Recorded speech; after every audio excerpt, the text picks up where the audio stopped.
बच्चों कैसे हो? सब मस्त। उम्मीद करता हूँ सब अच्छे होंगे, घर में होंगे, सेफ होंगे और मस्ती में भी होंगे और साथ में पढ़ाई भी करते होंगे। आज हम जो बेसिक अकाउंटिंग टर्म जो सीरीज लेके चल रहे हैं उसका लेक्चर नंबर 4 रिकॉर्ड कर रहे हैं। वैसे ही 11th में जो स्टूडेंट अभी न्यू आएंगे, न्यू कमर जो अभी आने वाले हैं 10th के बाद, उनके लिए भी है और ज्यादा इम्पोर्टेंट है। और वैसे लोग जो कॉमर्स में हैं, बीकॉम एमकॉम कुछ भी किए हैं, उनको टर्म को लेकर कोई ट्रबल होता है, वो अच्छे से नहीं समझ पाते हैं या उनको टर्म के लिए कंफ्यूजन होता है, तो वो भी इस वीडियो को देख सकते हैं। ठीक है, तो आप सभी को रे कॉमर्स क्लासेस गढ़वा चिनिया मोड़ स्वागत है। और एक रिक्वेस्ट है कि कृपया जो भी लोग इस वीडियो को देखें और वो एक कॉमर्स वाले हो या उनके घर में कोई भी कॉमर्स वाले हो या उनसे रिलेटेड कोई भी कॉमर्स के बच्चे हो या कॉमर्स से जुड़े हों, तो उन्हें आप ये चैनल प्लीज सब्सक्राइब करने को बोल देंगे और बेल नोटिफिकेशन भी प्रेस कर देंगे, ताकि जो भी नए नए वीडियो आते रहेंगे उनको उसकी नोटिफिकेशन और सूचनाएं मिलते रहे और उनकी पढ़ाई में कोई प्रॉब्लम ना हो। कोरोना को देखते हुए ऐसा लग रहा है कि पता नहीं कब तक एजुकेशन पटरी पर लौटेगी, तो हम कोशिश कर रहे हैं कि अब उतना अच्छे तो हो नहीं पाएंगे अच्छे ढंग से जैसे ऑफलाइन होते हैं और फेस टू फेस होते हैं, फिर भी प्रयास है कि बच्चों को कुछ न कुछ मिलते रहे। तो ये न्यू कमर के लिए है और कुछ पुराने भी बच्चे जो कॉमर्स में वो भी उसको देख सकते हैं, बेसिक चीजें हैं। तो चलिए स्टार्ट करते हैं बेसिक अकाउंटिंग टर्म लेक्चर 4, जिसमें आज हम कुछ टर्म के बारे में बात करेंगे। अगर मैं अपनी प्रीवियस वीडियो लेक्चर नंबर 3 की बात करूं तो आपको याद होगा मैं इसी टॉपिक पर छोड़ा था एक डायग्राम बना के, और वहाँ एग्जाम्पल चल रहा था मेरा और कुछ और लोगों का, जहाँ पर कोल्ड ड्रिंक की बिक्री चल रही थी। सेल का बकायदा पूरा डिटेल में दिया था पिछली वीडियो में कि कोई भी आदमी जब किसी को माल क्रेडिट पर बेचता है तो सामने वाला बंदा उसके लिए डेटर्स होता है, क्योंकि उससे उनको कुछ पैसा लेना है। यहाँ पर आज हम परचेजेस की बात करेंगे, तो चलिए स्टार्ट करते हैं। क्या है टॉपिक देखते हैं। परचेजेस को अगर हिंदी में शुद्ध हिंदी में बोलना चाहे तो ये इसके बारे में हर बंदा जानता है, खरीदना। अब आप बिजनेस के लिए जब ये टॉपिक पढ़ रहे हैं तो आप खुद से सोच के देखिए कि जब भी किसी बंदे को अपने दुकान से कुछ प्रोडक्ट सेल करना है तो उसकी दो ही ऑप्शन है, या तो उसका प्रोडक्शन करेगा या उसका परचेजेस करेगा। या तो किसी और से माल खरीद के लाएगा तब बेचेगा, या खुद से बनाएगा तो बेचेगा। जस्ट एग्जांपल आप होटल को ले लीजिए, वहां पर आप पनीर चिल्ली, चाउमीन, समोसे, छोला भटूरे, मिठाइयां खाते हैं, तो वो खुद का प्रोडक्शन करते हैं, फिर मार्केट को सेल करते हैं। और अगर किराने आइटम, कपड़े, जूते की दुकान के बारे में बात करें तो वो रेडीमेड खरीदते हैं फिर सेल करते हैं। तो आज हम खरीदने के बारे में जिक्र करने वाले हैं। किसके बारे में? खरीदने के बारे में, परचेजेस। और वो भी बेसिकली परचेज दो तरह का होता है, कैश बेसिस। अगर हम कैश बेसिस पर कोई सामान खरीदते हैं तो सीधा सीधा मतलब यही निकलता है कि कैश जो है वो चला जाएगा। कैश कैसे चला जाएगा? सिंपल सा बात है, समझो। आप कोई प्रोडक्ट किसी से जाके खरीदते हैं तो सामने वाला आपको प्रोडक्ट दिया, बदले में आप उसको क्या दे दिए? कैश दे दिए। लॉजिक खत्म कि भाई आपने उनसे कोई सामान खरीदा, फिर आपने उनको पैसा दे दिया और पैसा चले गए, सामान आ गए। लेकिन सबसे इम्पोर्टेंट बात होता है क्रेडिट बेसिस। आप खुद से सोचिए, जब आप किसी ऐसे दुकान पर जाते हैं जहाँ जान पहचान है और आपकी क्रेडिट ट्रांजेक्शन चलती है, कुछ दिनों के लिए बंदा आपको उधार पे दे सकता है, तो आपने कभी गौर किया एज ए कस्टमर एक इंसान उतना ध्यान न दे, भाई गए सामान खरीदे, पुर्जा पकड़ा, सामान खरीदे, उन्होंने बिल बनाया, सारा अमाउंट अपने कॉपी में लिखा और आप अपना सामान लिए घर चले गए। लेकिन आप खुद से सोचो, ऐसा अगर एक बिजनेसमैन करता है दूसरे बिजनेसमैन के साथ कि सामने वाले को माल चाहिए क्योंकि उनको माल बेचना है, सीधी सी बात, तो जिनसे वो माल परचेज करेंगे उनसे जो माल परचेज करेंगे उसका भी डेटा ये रिकॉर्ड करेंगे, सामने वाला भी डेटा रिकॉर्ड करेगा। एज ए कंज्यूमर अगर हम कोई सामान खरीदते हैं तो हम उसका डेटा रिकॉर्ड उतना नहीं करते हैं, नेसेसरी नहीं है करते। 90% कस्टमर भी करते हैं, गए सामान खरीदे, सामने वाला अपने रजिस्टर में लिख लिया, बस हमने पुर्जा पकड़ लिया, वो पुर्जा हमारा एविडेंस है कि हमको इतना पैसा देना है। लेकिन अगर हम बात एज ए बिजनेसमैन सोचे कि सामने वाला भी बंदा बिजनेसमैन, मैं भी बिजनेसमैन, मैं उनके पास गया, बोला कि मुझे 100 ट्रे कोल्ड ड्रिंक चाहिए, ये जो ट्रे आपने देखा होगा, एक जो रैकेट जो भी बोलते हैं, तो भाई हमने 100 उस तरह का ट्रे का कोल्ड ड्रिंक लिया। सामने वाला बंदा बोला ठीक है आप 10 दिन बाद पैसा दे देना, तो 10 दिन के लिए रिकॉर्ड तो मेंटेन करना पड़ेगा ना। तो हम बेसिकली आज बात करने वाले हैं क्रेडिट बेसिस पर। अब क्रेडिट बेसिस पर जब भी बंदा कोई माल खरीदेगा, जैसे एग्जाम्पल के तौर पर थोड़ी देर के लिए मैं यहाँ पर कुछ चीजें दिखाना चाह रहा हूँ आपको, इसको मैं गोल कर दे रहा हूँ क्योंकि इससे मैं कोई लेना देना नहीं है। अब मान लीजिए यहाँ पर एक बंदा है जिसका नाम है मिस्टर एक्स। कौन है ये? Mister x. और ये माल खरीदने जाते हैं एक और बंदे के यहाँ, और जिनका नाम है मिस्टर वाई। तो जब मिस्टर एक्स आके बोलते हैं कि 100 मतलब वो जो है रैकेट जो है वो हमें कोल्ड ड्रिंक दे दो, तो मिस्टर वाई किसको कोल्ड ड्रिंक दे देगा? नॉर्मली सोचो एक्स को। तो भाई एक्स तो सामान खरीद के ले आए ना, तो वाई उनका रिकॉर्ड का रखेगा और एक्स को भी रिकॉर्ड रखना पड़ेगा, क्योंकि दोनों की तरफ से एविडेंसेस होना जरूरी है, अपने अपने रिकॉर्ड रखना जरूरी है, ताकि कल के डेट में पेमेंट करते समय कोई परेशानी ना हो। तो यहाँ पर अगर हम ध्यान देंगे, अगर मिस्टर वाई के दृष्टिकोण से देखिएगा तो मिस्टर वाई किसको माल बेचते हैं? मिस्टर एक्स को। तो मिस्टर वाई की नजरों से, इनकी नजरों से ये बंदा डेटर्स कहलाएगा, DRS क्या कहलाएगा? डेटर्स। पूरा अगर तो DEBTURS डेटर्स। लेकिन अगर आप जब मिस्टर एक्स की नजरों से देखिएगा मिस्टर वाई, तो क्या हो जाएंगे? क्रेडिटर्स। क्योंकि बच्चों, क्योंकि मिस्टर वाई जब माल बेचेंगे एक्स को, तो मिस्टर वाई पैसे के इंतजार में रहेंगे कि भाई पैसा हमको मिलेगा। और जब मिस्टर एक्स की नजरों से तरफ से देखिएगा तो मिस्टर एक्स इस इंतजार में रहेंगे कि हमको मिस्टर वाई को पैसा देना है, सीधा सा फंडा। तो मिस्टर एक्स की नजरों में मिस्टर वाई की नजरों में जो एक्स है वो डेटर्स हैं, लेकिन मिस्टर एक्स की नजरों में वाई क्या है? क्रेडिटर्स। ये वर्ड यहाँ क्या लिखा हुआ है? क्रेडिटर्स। जैसे मैं मान लिया मिस्टर एक्स हूँ, मैं अपने सामने वाले दोस्त मिस्टर वाई के पास गया और मैं उनसे माल खरीद लिया, तो मिस्टर वाई मेरे लिए क्या हो गए? क्रेडिटर्स। सीधा सा बात समझना, जिन्हें हम उधार में माल बेचते हैं उनको डेटर्स बोलते हैं, और जिनसे उधार में माल खरीदते हैं उन्हें क्रेडिटर्स बोलते हैं। तो हम किससे उधार में माल खरीद रहे हैं बच्चों? मिस्टर वाई से। तो मिस्टर वाई हमारे लिए क्या बन जाते हैं? क्रेडिटर्स बन जाते हैं। ठीक है, तो अब धीरे धीरे हम आगे बढ़ते हैं। इसे मैं यहाँ से हटा दे रहा हूँ, कहीं कोई परेशानी ना हो, बस समझने के लिए मैं यहाँ पर लिखा था। देखिए क्या लिखा हुआ है, तो यहाँ पर मिस्टर वाई क्या बन गया? क्रेडिटर्स। क्रेडिटर्स में एक और टर्म क्या लिखा हुआ है? Bills payable. तो बच्चों जब मैं मिस्टर एक्स अपने फ्रेंड मिस्टर वाई के यहाँ गया, मिस्टर वाई से मैंने 100 रैकेट मतलब वो ट्रे कोल्ड ड्रिंक खरीदा और मैंने एक भी पैसा नहीं दिया, सारा पैसा आउटस्टैंडिंग अमाउंट है, मैंने बोला 10 दिन या 20 दिन बाद दूंगा। तो मेरी नजरों में मैं मिस्टर एक्स, मेरी नजरों में मेरा फ्रेंड मिस्टर वाई क्या है? क्रेडिटर्स। बस यूं समझो कि मैं मिस्टर एक्स हूँ और आप जो भी इस वीडियो को देखोगे वो क्या हो? मिस्टर वाई हो। तो मैं आप सबों से क्या खरीद रहा हूँ? कोल्ड ड्रिंक खरीद रहा हूँ। तो मेरे लिए आप सभी क्या हो गए? क्रेडिटर्स हो गए, क्योंकि हमें आप सभी को क्या देना है? पैसा देना है। ठीक है बच्चों, लेकिन अब ऐसा होता है कि कल के डेट में आप हमें क्या बोलते हैं कि देखो सर, मैं आपको कोल्ड ड्रिंक तो बेच दूंगा, लेकिन आपको कुछ एविडेंस देने पड़ेंगे। जब तक आप भरोसा नहीं दिलाइएगा कि आप 20 दिन में हमें पैसा दे देंगे, तो हम कैसे जानेंगे आप हमें पैसा दे देंगे? तो जब आप हमसे एविडेंस का डिमांड करते हैं, कोई बिल या कोई ऐसा डॉक्यूमेंट मांगते हैं जो गारंटी के तौर पर आपके पास रखा जाए, उसे हम क्या बोलते हैं बच्चों? बिल्स पेबल बोलते हैं। ठीक है, तो आगे बढ़ते हैं।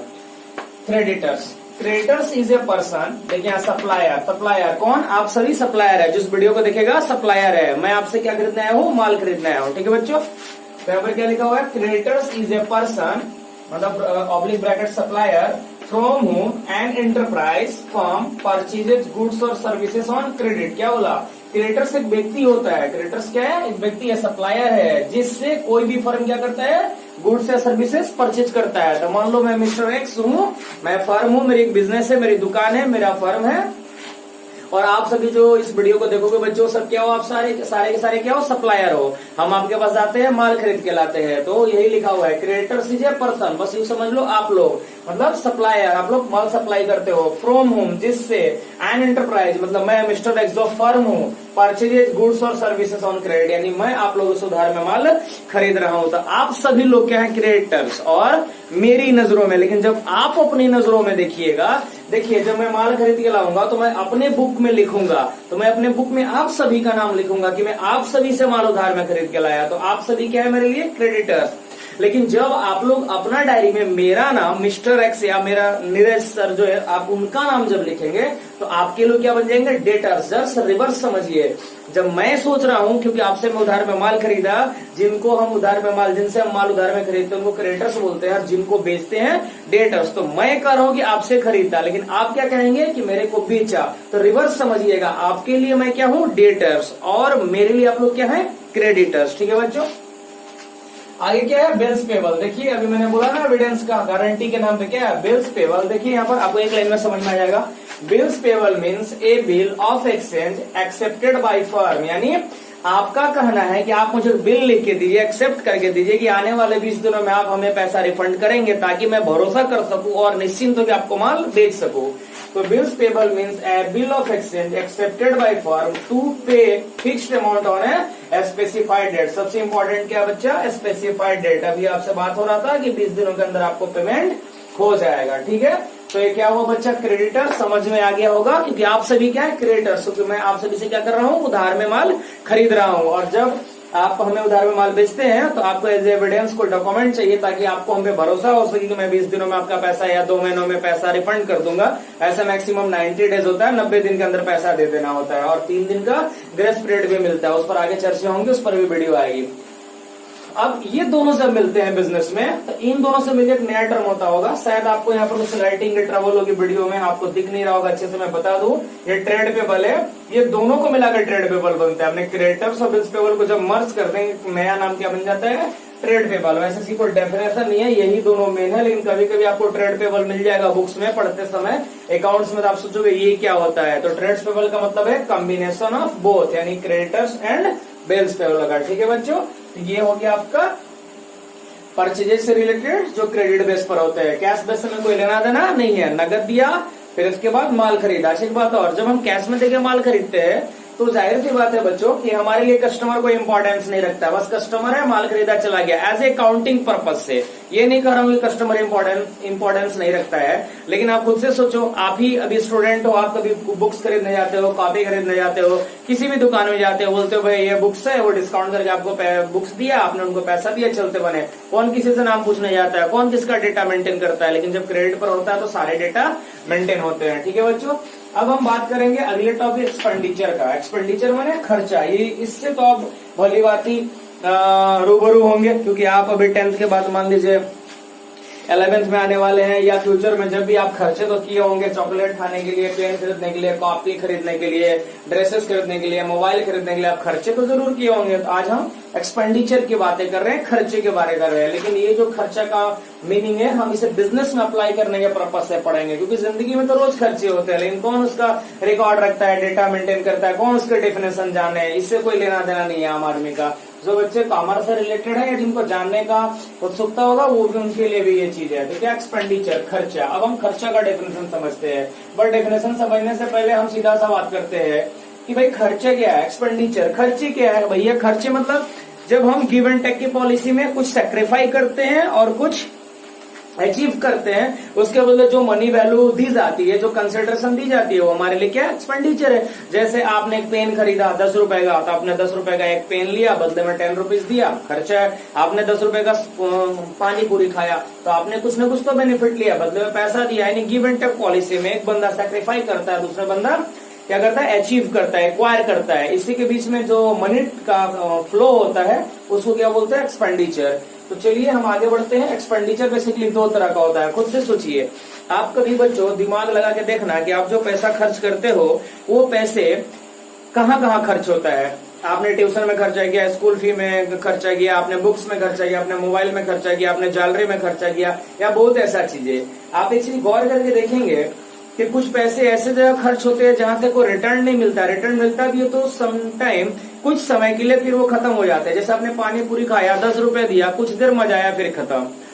फिर मान लिया आपने कोई जूस पिया, थोड़ा देर, फिर खत्म। आपने कोई ऑटो पर बैठा, 2-4 किलोमीटर गया, उतर गया, 10-20 रुपए उनको फेयर दिया, फिर खत्म। लेकिन आज हम बात करने वाले हैं कि आप अपने लाइफ में कुछ ऐसा भी खर्चा करते हैं जिनका बेनिफिट आप फ्यूचर तक लेते हैं। जैसे आपने मोबाइल खरीदा तो 2 दिन में तो खत्म नहीं हो जाएगा। मान लिया कि आपने एग्जाम्पल के तौर पर पेन ही खरीदा, वैसे पेन को तो कंसिडर नहीं करना चाहिए, लेकिन फिर भी मान लो पेन खरीदा तो अभी तक 2 दिन में खत्म नहीं होगा, तो 4-10 दिन लगेंगे। तो हम यहाँ बात करें एक्सपेंडिचर का, जिसमें 2 एक्सपेंडिचर, रेवेन्यू एक्सपेंडिचर और कैपिटल एक्सपेंडिचर। ठीक है, तो रेवेन्यू एक्सपेंडिचर और कैपिटल एक्सपेंडिचर मैं ही बातें बता रहा हूँ कि जो रोज रोज खर्चे आप करते हैं, ऐसा खर्चा जिसका रिटर्न कुछ समय के लिए मिलता है फिर वो खत्म हो जाती है, इसको रेवेन्यू एक्सपेंडिचर बोला जाता है। और ऐसा खर्चा जिसका बेनिफिट आपको फ्यूचर में महीना, 2 महीना, 6 महीना, साल भर के लिए मिलता है। जैसे बच्चों आपके घर में कोई लैंड खरीदा, या कोई व्हीकल्स खरीदा, कोई बिल्डिंग खरीदा, या या कोई ज्वेलरी खरीदा गया या कोई फ्रिज कूलर खरीदा गया, एसी खरीदा गया, जिसके बेनिफिट लंबे टाइम तक मिलता है। तो ये जो खर्चे होते हैं कैपिटल नेचर का खर्चा बोला जाता है। तो देखते हैं रेवेन्यू एक्सपेंडिचर क्या है, बेनिफिट ऑलरेडी टेकन। जब आप कोई बेनिफिट ऑलरेडी ले लेते हैं या समटाइम कुछ समय के लिए आपको मजा आता है, उसकी बेनिफिट मिलता है, उसे रेवेन्यू एक्सपेंडिचर बोलते हैं। क्या है, इट इज एन एक्सपेंडिचर। देखिए, it is an expenditure incurred the benefit of which is consumed within the current accounting period. मतलब अब यहाँ पर एक नया टर्म आपको देखने को मिल रहा होगा, अकाउंटिंग पीरियड। ये क्या आगे बताऊंगा, बट यूं समझना कि जैसे आप स्कूलिंग में थे बच्चों, तो आपको हर साल के एंड में एक बार परीक्षा देना होता था, फिर आपके रिजल्ट आते थे, एग्जाम होते थे, फिर आप नेक्स्ट लेवल पर जाते थे। ठीक उसी प्रकार बिजनेस में भी ये जानने के लिए कि हर साल क्या प्रॉफिट क्या लॉस हो रही है, उसको भी एक अकाउंटिंग ईयर में रखा गया है कि एक साल के बाद उसकी भी प्रॉफिट एंड लॉस, जैसे हमारी एग्जाम होती है वैसे उनकी भी प्रॉफिट एंड लॉस बनेगी, और ये जानने का कोशिश करेंगे हम प्रॉफिट कमा रहे या लॉस कमा रहे हैं। ठीक है, तो हम यहाँ